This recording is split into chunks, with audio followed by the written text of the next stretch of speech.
Okay. Om Namo Bhagavate Vasudevaya.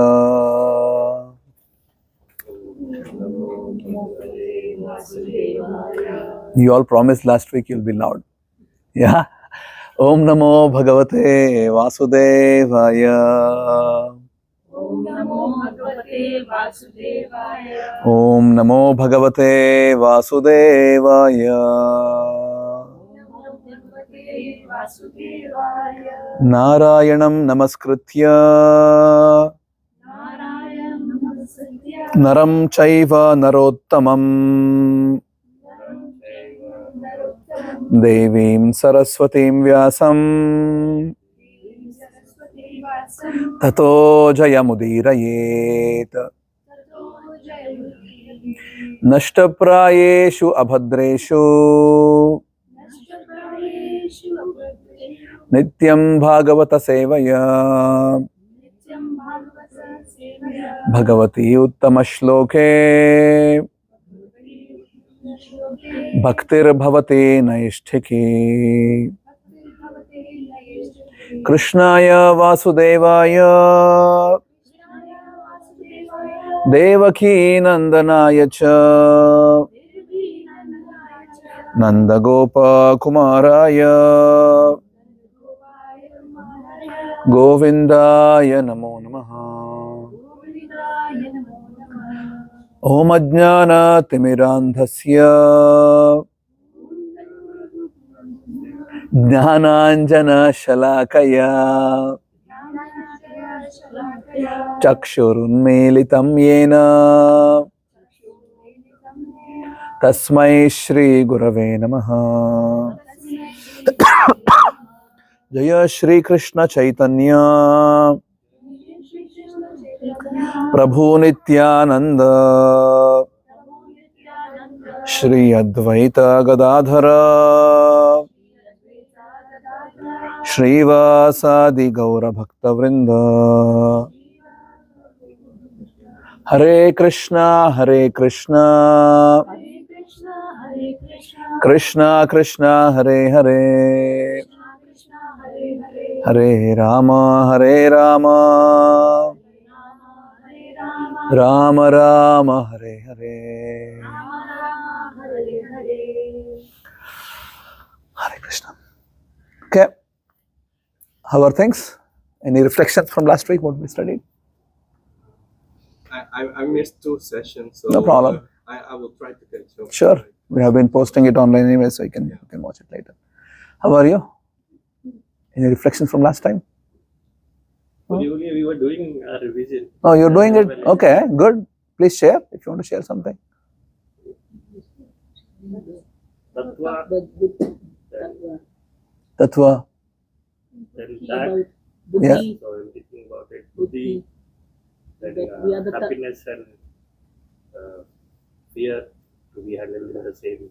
Yes, good. Krishna says that you have to be equipoised irrespective of what's going up and down in life. Good. What else? Vedanta Sutras. Which one is it? Which is the sutra? Which sutra? Athato Brahma Jijnasat. And that was the one which we were discussing last time. Therefore, we were discussing about it, right? Therefore, be inquisitive about Brahman. Brahma Jijnasat. One has to be inquisitive about oneself. Who am I?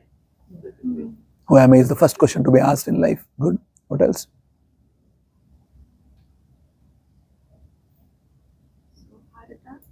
Buddhi need to lead life. Buddhi has to lead mind and senses. Very good. Yeah, Krishna is addressing Arjuna as Bharata and Kaunteya to give the context of his lineage from mother's side and father's side. And so that Arjuna has to perform his, I use 2 terms, his existential reality and eternal reality. So Vedic life is about living in existential reality, not leaving it away, living while we achieve eternal reality. Yeah. So one has to be really responsible, has to be performing their responsibilities, however it is. in a way that it leads to eternal reality. And that's the way of life, and that's what we call as Sanatana Dharma. Sanatana means that which has no beginning, no end. Right? It's eternal. Dharma is not religion. Current day, modern time religions are not really dharma. Dharma we discussed is, what is dharma? What's the meaning of dharma? Duty of purpose. No. Fine. No. It's for knowledge. No. Seeking. It's the inherent, Quality. something which is there, inherent to you. That's dharma. And we gave the two examples, right? I don't know what I've said. Fire. Sugar and fire, right? The inherent quality which is there, that's dharma. Good. Great. So shall we continue then? We get to the next set of shlokas which we would discuss. Everybody has in the phone? Or May I ask a question? yeah, sure. We were discussing about guna and guna. Yeah. So guna also is like a characteristic of the person. Yes. That thing. Yes. Dharma is inherent quality. Then how is it different? Guna and dharma. Yeah. So guna is something which is acquired, right? It's like colors which you can put on. Something which is acquired because we are in touch with matter right now. So matter has three gunas: sattva, rajas, tamas. Sattva guna, rajo guna, tamo guna, and we accumulate that, right? And based on that, sort of personality is formed. How we are today is a combination of sattva, rajas, tamas. Some point of time we are exhibiting sattva, which is mode of goodness; rajas, mode of passion; tamas, mode of ignorance. Right? So there's something which is acquired, is not inherent. Yeah. So the inherent quality is different from acquired qualities. When we talk scientifically, it's genetic that we talk about. Not genetic. No, not just genetic, because genetics only capture what sort of material things, gross items which are being carried out, while beyond genetics also there is something else. You know, there are so many examples wherein the parents are not musicians, the grandparents are not musicians, the entire lineage are not musicians, son is a musician. How? Yes, it's being carried through, right? So guna is not from the body, right? This is something which belongs to mind, intelligence and ego. That's where the guna applies, not to the soul. Atma has its own quality, Sat, Chit, Ananda. That's the quality of Atma. Right? Eternal. Yeah, Sat is eternal, Chit means conscious, Ananda is bliss. This is the quality of Atma. Sat, Chit, Ananda. Use it as Satchidananda, right? So it's three. But then Rajas, Tamas and Sattva is on top of it. And how one gets conditioned with the material modes, material gunas. So genes only carry the physical aspects of it, but mind also has its own. Right? So that's what we call it as samskara. And samskara is not just from whatever one accumulates through the lineage. It's also one's own karmic baggage which comes with it. Right? Okay, good. Satya Chit Atma are samskar. No, Sat, Chit, Ananda are inherent qualities of Atma. This is something which is there as inherent existence. Right? In Atma are finite, right? Like you said, everybody was there, will be there. Is going to be there, yes, So yes. it's finite. Yes, in the sense that that we are infinitesimal. When the production or a new life comes in, then does a new Atma come in? No, it's already there. It's like energy. You can't create it, you can't destroy it. It's there. Like in Newton's formula, right? You can't create, you can't destroy energy. Atma is like that. It's there. It changes forms.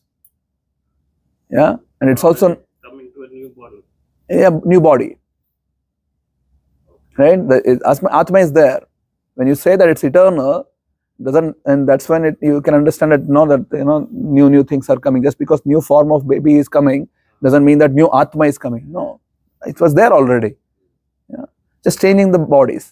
There is no relationship between two atmas, like There is no relationship between two atmas. Very good. Then how does that, you feel emotionally connected and Yes, only for now. So Just for now, right? When the situation changes, all that which is being related right now will be all gone. So right now we have a connection. Let's say my father, mother, husband, wife, children, whatever. It's all coming because in a temporary state of existence, I am connecting with this, defining a relationship there. But this is a temporary thing. if that connection is not connected, It's not having eternal. Srimad Bhagavatam says it's like when a wave comes, and it's bringing a few twigs and pebbles and sand particles. Everything is coming together. But the next wave comes and hits. They're all separate. But then they also find other partners then to be with. So it doesn't make then too much sense that I focus all my effort on just only present, right? Wherein it's a temporary situation. But having said that, I can't also ignore it. Yeah. So senses, they are connected. Like senses are connected. Senses are connected with Atma. Yes. Between the two atmas, each atma will have their own. Yeah, will have their own. Yes. Newborn. Yes. So there has to be some connection. So is it only the senses which are somehow connected because you feel? The connection is through feeling of ego.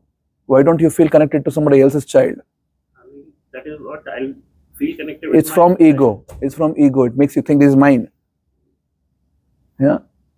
So we always feel connected to something which we think is mine. So the connection is established through the lens of ego, like mine, right? Aham and mama. And how the newborn knows that this is the mother and this is Also through the sense of ego that this person is taking care of me. If you just go and put it somewhere else, it will think this is my father and mother, right? So eventually it may realize something else. But if the person gives exactly the same love and affection, what will the child know? Nothing. Right? So the love, affection, everything is all based on ego right now. It's all based on ahankara. Aham means it's mine. Right? Ahankara is this feeling that I own this.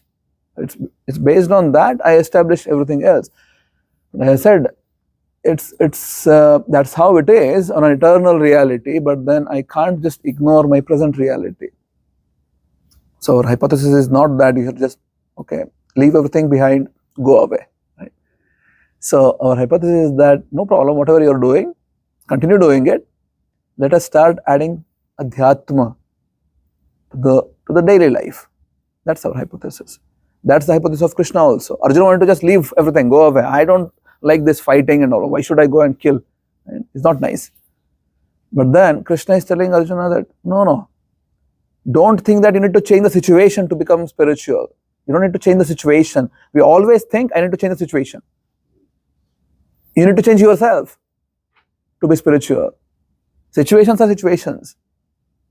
Just because I run away from somewhere doesn't mean that I am out of everything.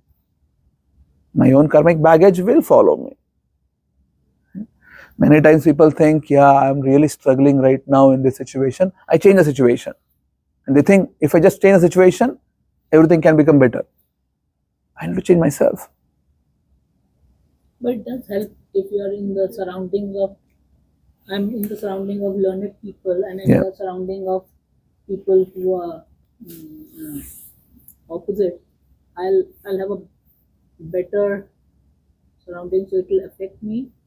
Yeah, for sure. That's just a choice. How you want to put yourself in. Telling about life choices, sometimes people think that,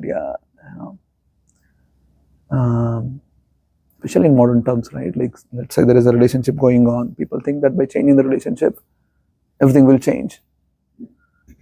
So we don't understand how exactly, my own karma is acting. We always think this somebody else is the reason for my suffering. Right? That's not how it is. I am the cause of my suffering, not someone else. If I'm happy, it's because of me. If I'm sad, also because of me. No one else has anything to give or take. Neither the Supreme Absolute Truth, right? Krishna has nothing to give or take.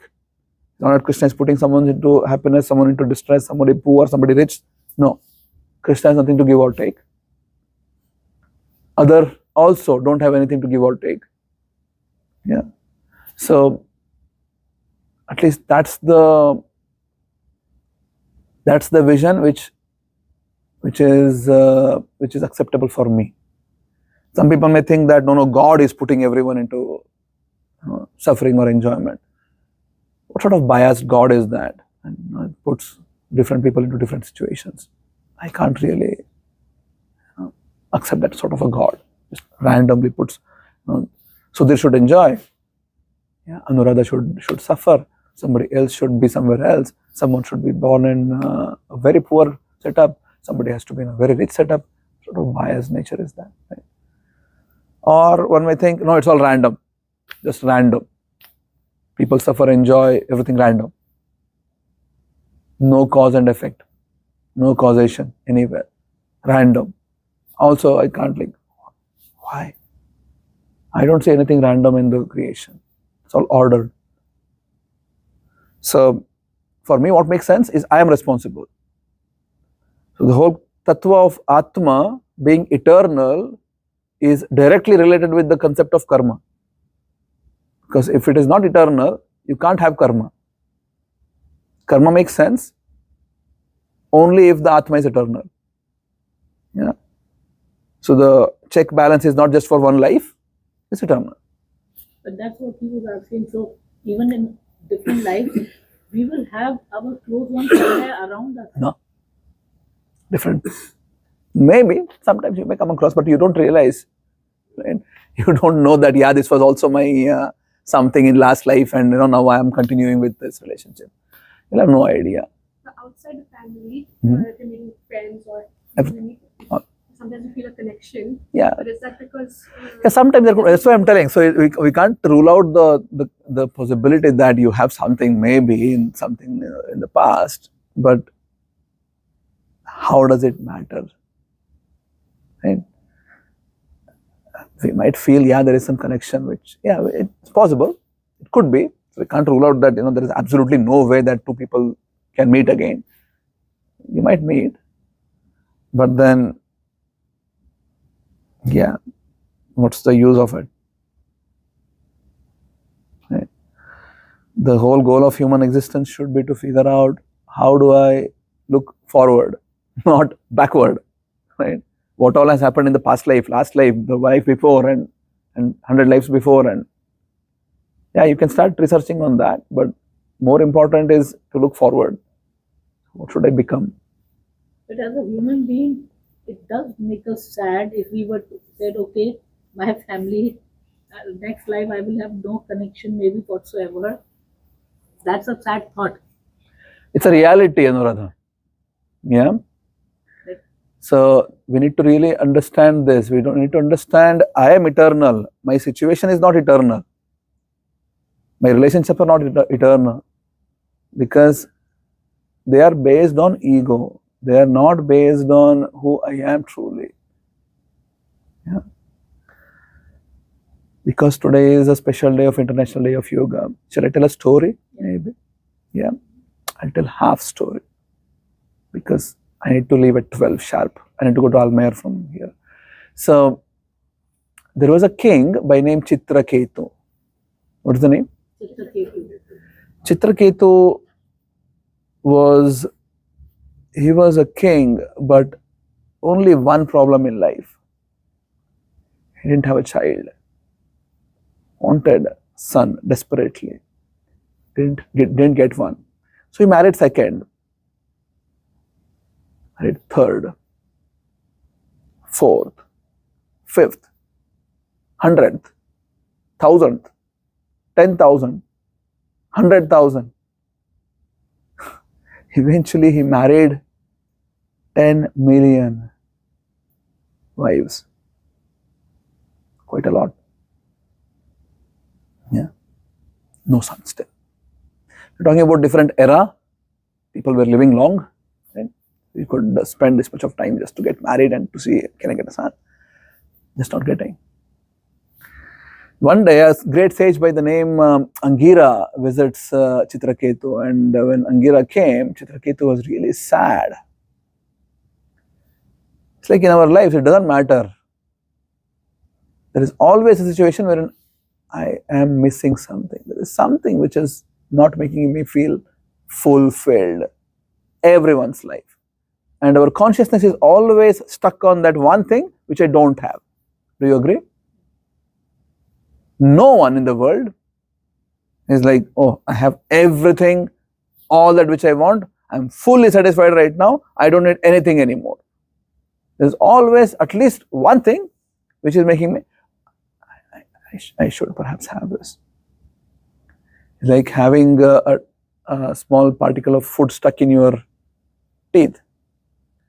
Doesn't matter how, what's going outside, your tongue keeps going to that and wants to get it out.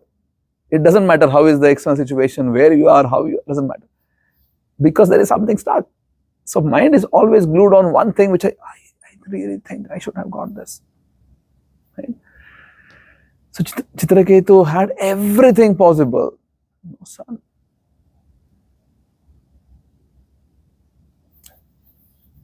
Angira comes, asks, why are you sad? Is there anything wrong? Chitraketu says, nothing is wrong. Only thing which is missing, I needed a son. I married so much, no son. Angira says, no problem. Chitraketu is begging him, please, you are a saintly person, give me some benediction so that I can get a son. So Angira says, sure, you will get a son.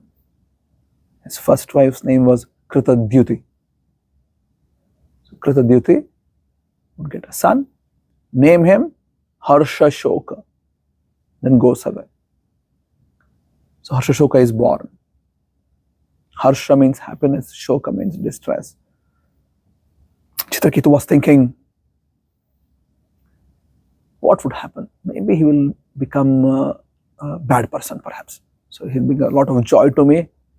Maybe he'll be a bad person. But then he thought, a bad son is better than no son. It's okay. So just kept on continuing his life, and there's so much of happiness, right? Like when somebody's put so much of effort, can you imagine the amount of endeavors? Marrying 10 million wives.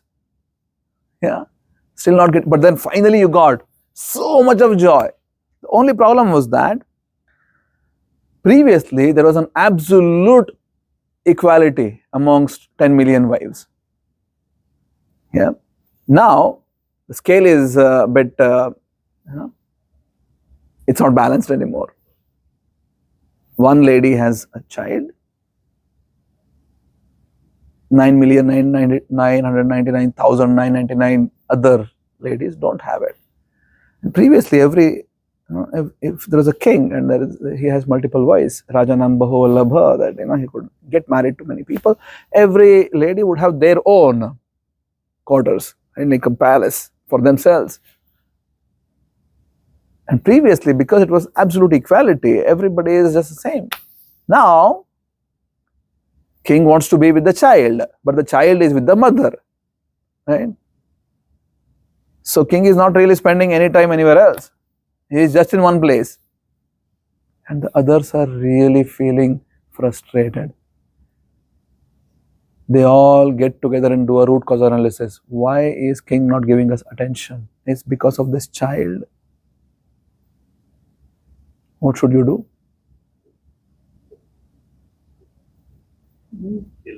Eliminate. Right? So they poisoned the child. Made a plan and poisoned it. The child died. Can you imagine the amount of stress and distress and sadness which can come to the mother and father? Chitraketu, when he heard the news, he started running from his assembly, and then he was crying so much, shouting, howling. Bhagavatam says his eyes were like, he couldn't even see anything. He would get up, run, faint, was crying so much. After some time, get up again, Again ran, not able to see anything. Eventually reaches the dead body. Everybody's crying. Extraordinary scene. Hundreds and thousands of people crying. And in come Angira with Narada Muni. And when they came, Chitraketu couldn't even recognize who, because he's not able, his eyes are like so, dilated, he just can't even see anything, just crying, crying, crying. And Angira introduced himself that I'm the same Angira who gave you the child. Here my friend is there, Narada. He just begs them, please. I want the son back. Please bring him back. Narada Muni couldn't really see Chitraketu suffering so much. So he decided, okay, fine. So he called to the baby. Oh dear baby, please come back to life. Look at your father and mother. You're suffering so much because you have left in such an early age. You're supposed to grow up and become a king. Please come back. To everyone's amazement, the baby came back to life. Srimad Bhagavatam describes quite graphic. This is like an extraordinary story. The baby came back to life. The beauty is that, when the conversation is going on in a textual format, it's always like in Gita also, like Dhritarashtra Uvacha, Sanjaya Uvacha, Arjuna Uvacha, Shri Bhagavan Uvacha, right? Somebody is speaking, right? Always tell who is the one who is telling this. When this child spoke, Srimad Bhagavatam doesn't tell Harshashoka Uvacha, it tells Jiva Uvacha. Jivatma spoke. Does not tell Harshashoka. And what the Jivatma spoke is extraordinary also. It offered its respect to Narada and then asked Narada Muni, why did you bring me here? Narada said, you're supposed to be here. Why have you left? Look at your parents, your father, mother. They are really suffering. And the boy looked at them and turned to Narada again and asked, which parents? In which of my life were these my parents? I don't know. Sometimes I was human, sometimes I was a bird, sometimes I was an animal, sometimes I was in another way of life. I just don't know in which form of life these were my parents. Now, if you please let me go, I am already undergoing another life experience. I need to go back. Just fell dead. Extraordinary, isn't it? When Chitraketu encountered that, his whole illusion, the layer of illusion broke totally. Shattered. Whole life you are trying to pursue something, you get it, it's lost, comes back. Imagine the sequence of events. If these things are not just stories, this is reality. Purana means something which has happened very long ago. Itihasa is history. Purana is really long, very long ago. Right? Chitraketu understood this is what is life. There is no meaning in running behind temporary things. Right away he took shelter of Narada Muni. Told to Narada Muni, sorry, I need spiritual education. My life has been wasted. Yeah. So Narada Muni takes him as a shishya, as a disciple, and then starts teaching. The story continues. Anyway, so the point which I'm trying to make, Srimad Bhagavatam sort of describes very graphically through this instance, that no two living entities have eternal relationship. The relationship is always between the living entity and Krishna. That's the eternal relationship which is there. Right? Everything else need to be through Krishna. So our relationship which we have in this world, they start becoming meaningful when we understand our eternal relationship with Krishna. So the Vedas have 4 preliminary understanding: dharma, artha, kama, moksha. Right? So you understand your purpose of life, your eternal inherent qualities of life. You start pursuing things which are artha, having value. Artha doesn't mean money. Artha means value, worth. You can have your desires fulfilled, nobody is questioning, and eventually the goal of life has to be spiritual. But then on top of it, it also talks about sambandha, abhideya and prayojana. Sambandha means relationship. Yeah. So dharma, artha, kama, moksha. But then on top of it, sambandha. Sambandha means relationship, eternal relationship. What is that which I have as eternal? Who am I? What is the eternal relationship which I have? Not temporary, ever-changing relationships. Eternal relationship. What is that? Second, abhideya. Once I know that, yeah, there has to be an eternal relationship, what is the process with which I can revive this relationship eternally? Yeah. And third is prayojana. Prayojana means, what's the benefit of doing this? Why should I be inquisitive? Why should I be re-establishing this relationship? Yeah. So these are the 3 advanced topics of the Vedas, also in Bhagavad Gita. Krishna speaks about it. So in establishing the relationship, you need to understand about yourself, and that is the series of shlokas which we are studying right now. Right? You need to understand yourself, you need to understand Krishna, and then the relationship between the two. And the abhideya, the process. What is the process with which I can revive? And prayojana, it's the use of establishing this relationship. Yeah. Is it clear? Any questions so far? Yeah. Sure. So when you say Krishna and us, Yeah. do you mean the Krishna who always existed and I who always existed? I is Radha. Yes. And not the one who is standing there on the field and saying That's the same person. it's the same person, but He always exists also. it's Atma, right? Krishna? Arjuna is Atma, Krishna is Paramatma. Yeah.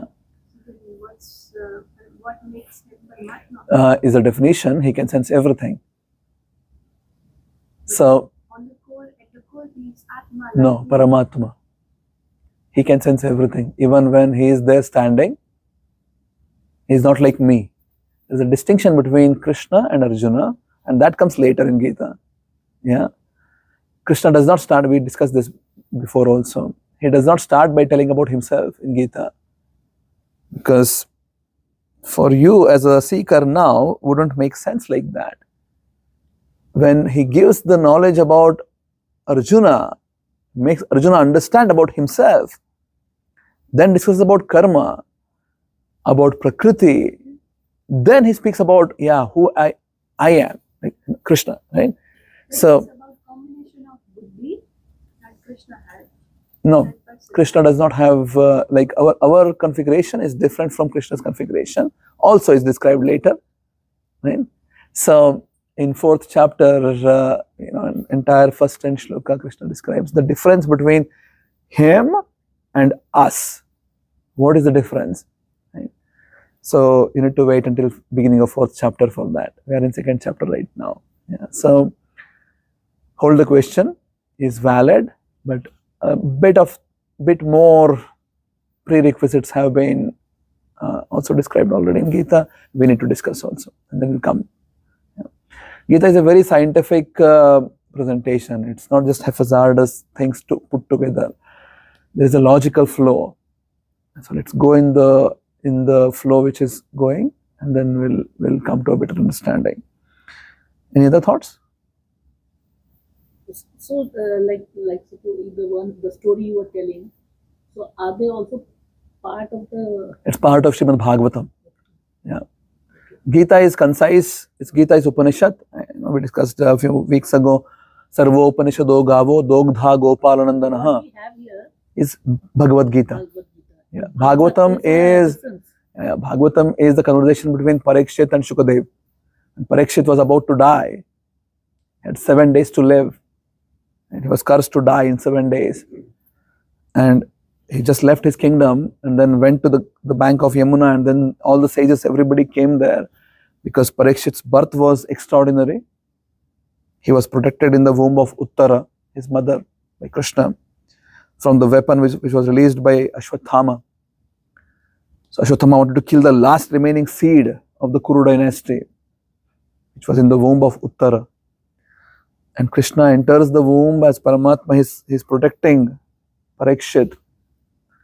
And Parikshit could see that I was about to die, someone came and protected me. So when he was born, his first name was Vishnu Rata, someone who is protected by Vishnu. He was also given the name Parikshit because he was doing Pariksha. Like, is this the person? This is the person? Who is the person who came and protected me? And his name became Parikshit. He is the grandson of Arjuna, son of Abhimanyu. So that Bhagavad is a book in itself, but that It's a literature in itself. Yeah. it has different like stories. Yeah, it's basically the conversation which happened between Shukadev and Parikshit. So that also tells about the philosophy. It's the philosophy of life because Parikshit is about to die. Imagine the situation. Arjuna is in a situation where he has to fight. It's a really critical situation. Bhagavad Gita is more about the conversation between Krishna and Arjuna, which happened and just Bhagavad before. it's a separate book. It's a separate literature wherein is the conversation between Shukadev and Parikshit. Yeah.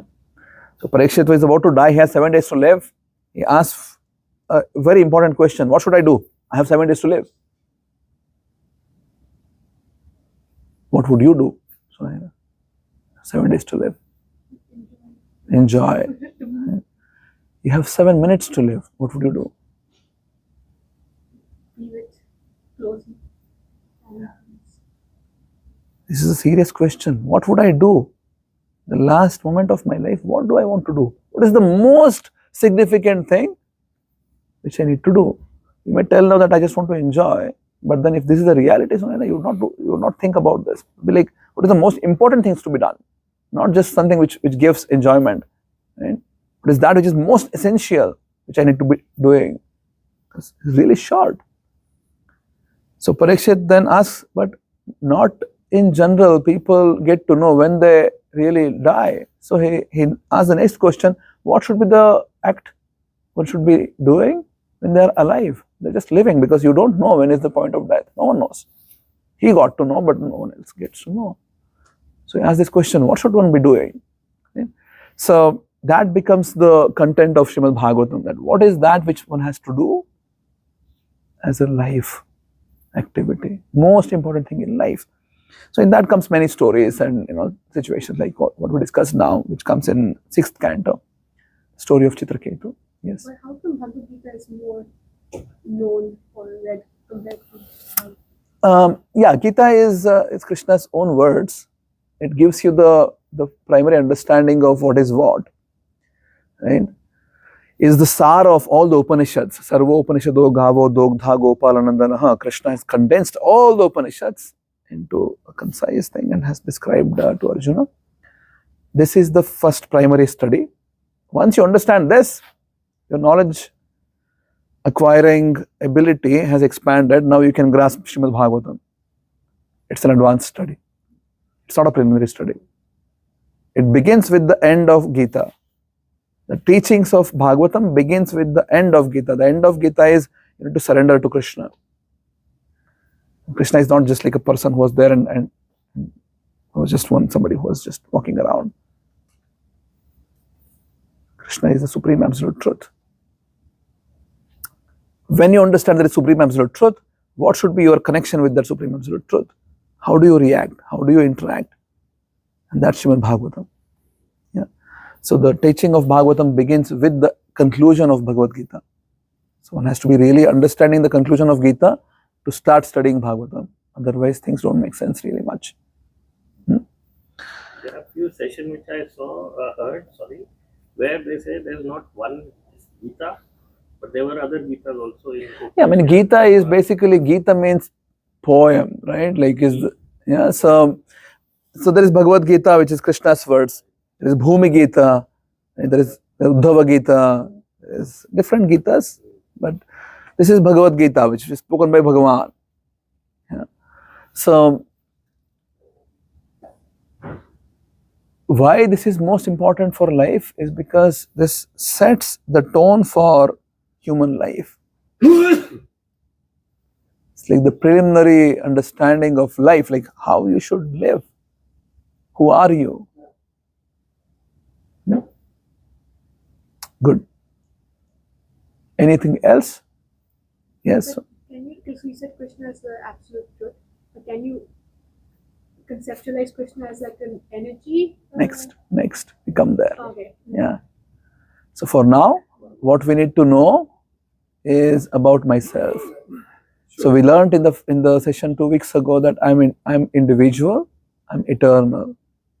Right? 2 things we learned. And I'm in touch with matter, we learned last week, because of which I'm being affected, but I need to tolerate. And I have existential reality and eternal reality. I need to proceed towards eternal reality with the existential reality which has been set right now because of my own karma in the past. Okay. So let's study the next verse in the PDF which we have sent. Please tell which verse is it?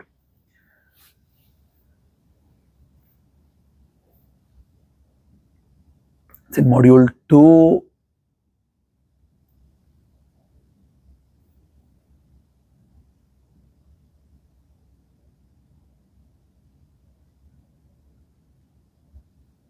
The beginning of module 2? Yes, which sloka was that? Hara, Vidya, Okay, we have done that already. Yes, next one. Atmana, Oh, that also we have done. Atmanam Ratilam Vidhi. Remember the chariot example?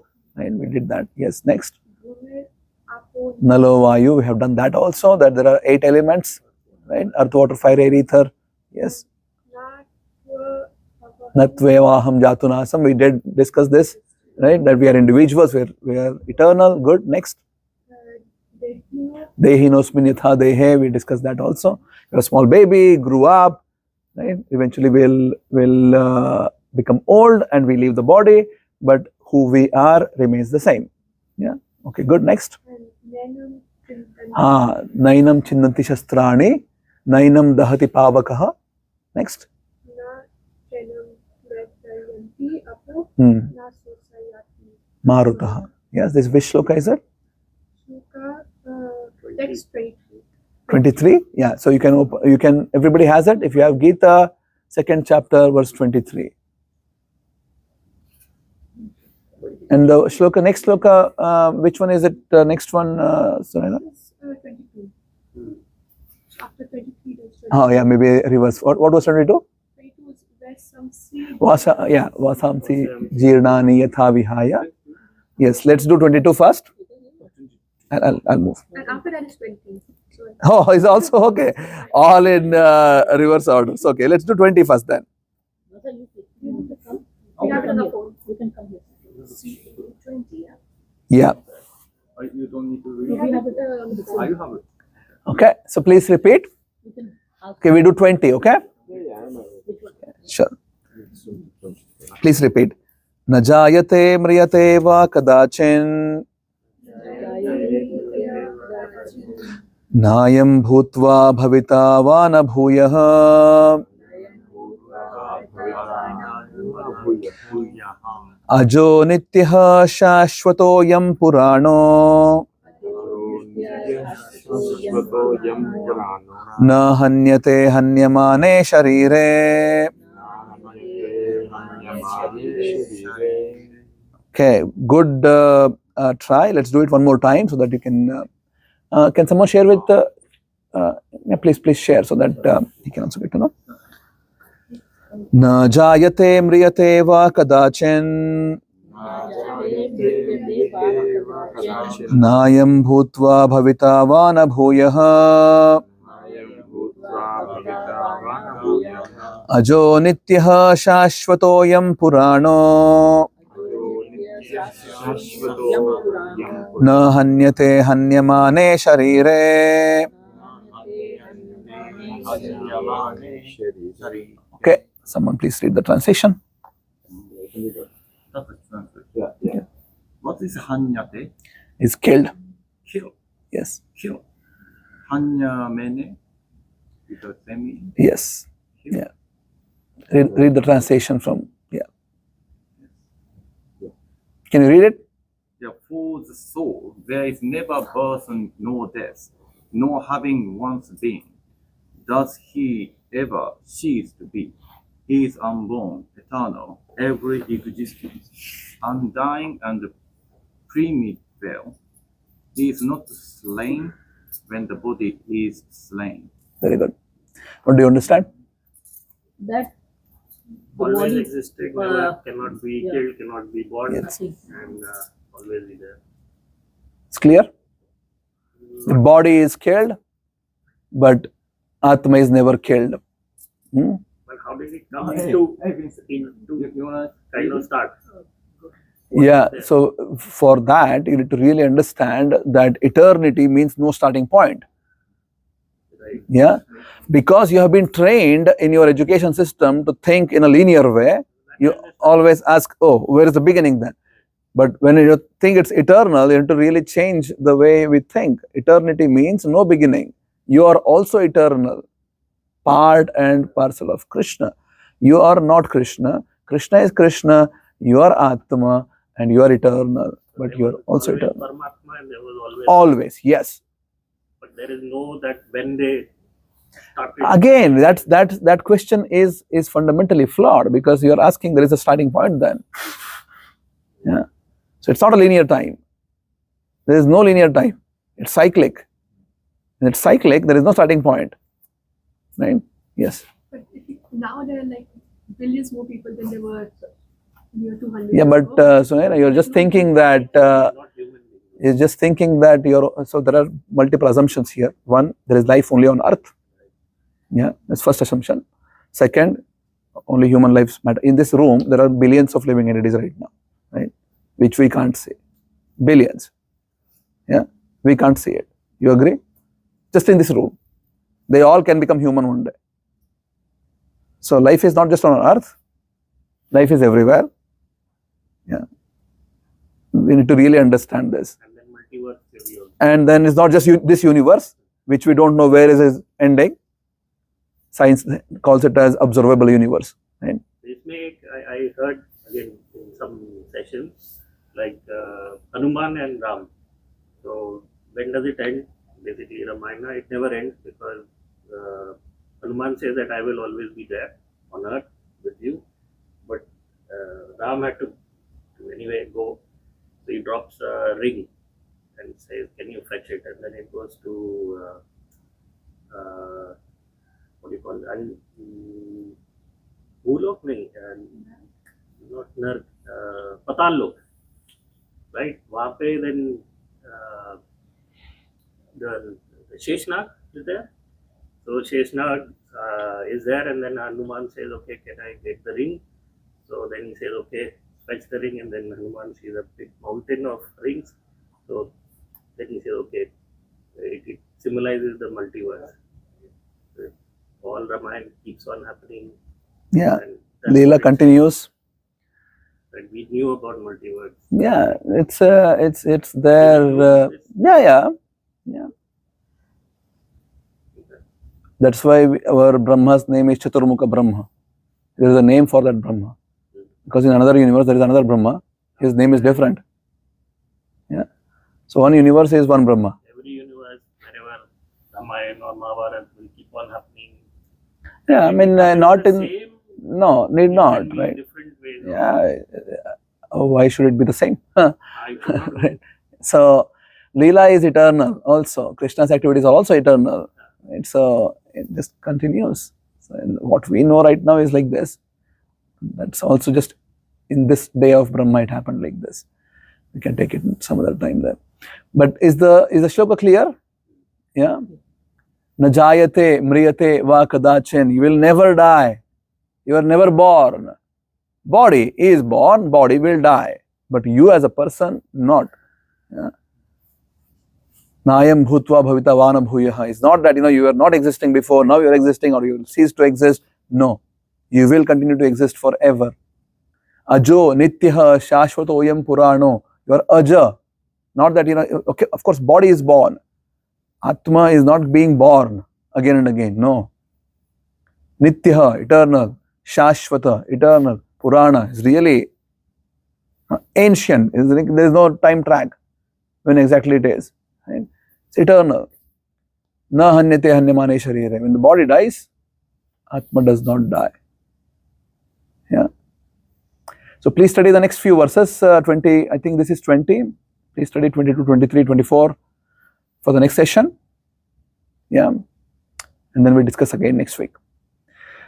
I'm really sorry I need to leave. It's 12.00. Yeah, and then we'll keep in touch next week. If you have something you want to ask in the WhatsApp group, you have my number. Just shoot. Yeah, and we'll meet again next Saturday. Can I ask about dhoti? I want to know how to wear. Sure, Yeah, that is I'm always. no problem. We'll make some arrangement for that. Yeah, Okay. I'll ask Shri the question. I asked that because he was in Masayuki. Always there's a dhoti and he wanted a cotton dhoti. So maybe for next time, if there's anything available, a dhoti. Yeah, where I can get this organic cotton to wear? No, I get from India, so but we'll make some arrangements. Let's say. Okay. Thank you. Hare Krishna. Hare Krishna. Hare Krishna. Thank you. Thank you.